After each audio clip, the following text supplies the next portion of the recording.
नमस्कार, मैं विनोद कुमार झा महात्मा गांधी शिक्षण संस्थान से आज वर्ग 6 के लिए अभिलाषा पाठ्य पुस्तक का पाठ 3, जिसको कल भाग 1 में कुछ अंश पढ़ाए थे, आज उसी को भाग 2 में बाकी अंश को पढ़ाने जा रहा हूँ। कल हमने पढ़ा था कि 2 बच्चे जो कैसलिया और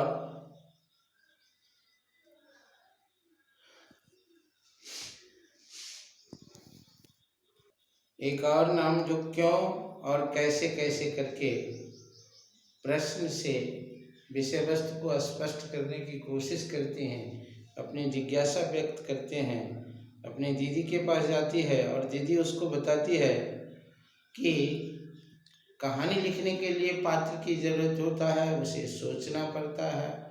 पात्र विभिन्न प्रकार के होते हैं, परिस्थितियां विभिन्न प्रकार की होती है, उस हिसाब से उस कहानी को स्वरूप दिया जाता है। यही बताती हुई उसकी दीदी कहती है, फिर ये देखती हूँ कि सारे पात्र जिस कहानी में है वह कब और किधर हुई, किधर कब क्यों। बच्चे पूछते हैं, तुमने पात्र का नाम बताया, अब जगह क्यों? क्योंकि कई बार यह तय करता है कि कहानी सच में है या नहीं। मान लो पात्र के टॉर्च की बैटरी खत्म हो गई, अगर दिन का समय है तो कोई फर्क नहीं पड़ेगा, अगर रात को जंगल में ऐसा हो गया तो इसीलिए किधर कब के बारे में सोचना पड़ता है। किधर कब कैसे कैसे कैसे जगह के महत्व को, कहानी में स्थान के महत्व को बताते हुए उसकी दीदी कहती है कि जगह भी कहानी को स्वरूपवान बनाने के लिए निर्भर करता है। जैसे किसी पात्र के टॉर्च की बैटरी खत्म हो गई, दिन का समय है तो कोई बात नहीं, रात का समय है तो फिर उसके लिए दूसरा स्वरूप बन जाता है। कैसा जगह है, किस तरह समय है। वैसे तो हर पात्र के साथ आम परिवेश रहता है। जैसे भेड़िया हो तो जंगल, झाड़ी, नदी, दूसरे जानवर अपने मन में उस जगह का पूरा दौरा करने की कोशिश करती हूँ, वहाँ के दृश्य, मौसम, आवाज़ें, गंध सब कुछ पकड़ने की कोशिश करती हूँ। फिर कभी कभी पात्र को उस जगह से बिल्कुल ही अलग जगह ले जाती हूँ।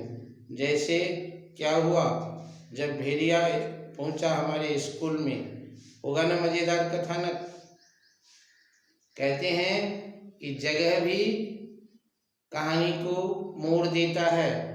जैसे हमारे स्कूल में कोई भेड़िया आ जाए, उस समय कहानी कैसे बनेगी, यह बताते हुए वह लड़की उस दोनों प्रश्नात्मक बालक को समझाती है। कथानक कैसे कैसे शब्द बोलने लगी हो दीदी। कथानक का वह मतलब पूछता है। कहानी में होने वाली घटनाओं और उनके क्रम को ही कथानक कहते हैं।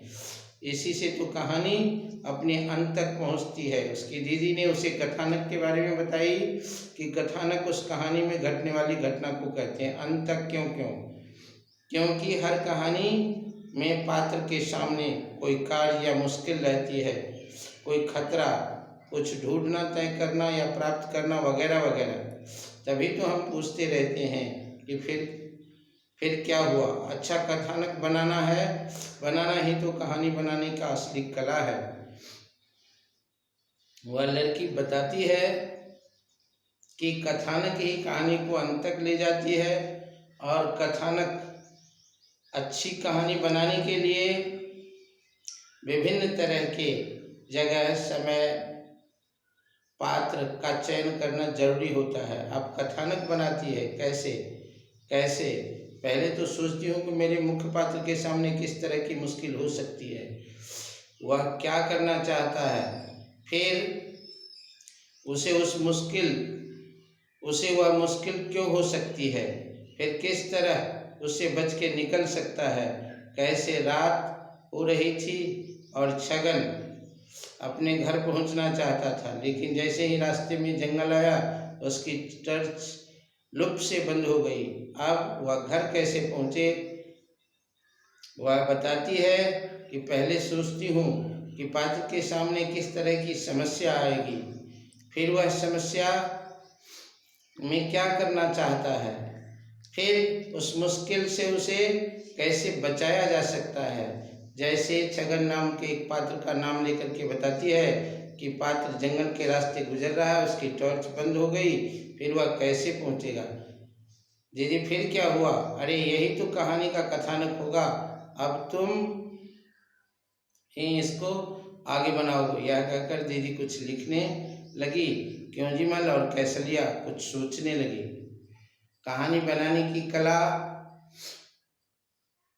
में किस किस चीज़ की जरूरत होती है, यह बात बताते हुए उसकी दीदी दोनों बच्चे को बताती है कि इस तरह की कहानी की शुरुआत होगी और उस कहानी को आगे विस्तार करके अंत तक ले जाने में किस किस चीज़ की जरूरत होगी, यह टिप्स दे करके उस बच्चों को बताती है कि अब तुम चाहो तो तुम भी यह कहानी बना सकते हो। यह लेसन क्यों क्यों कैसे कैसे दो बच्चे की जिज्ञासा को उजागर करता है, जो उसकी दीदी उस जिज्ञासा को शांत करके उसे एक सही रास्ता देती है कि कहानी बनाने में इस तरह की बातों की जरूरत होती है। धन्यवाद।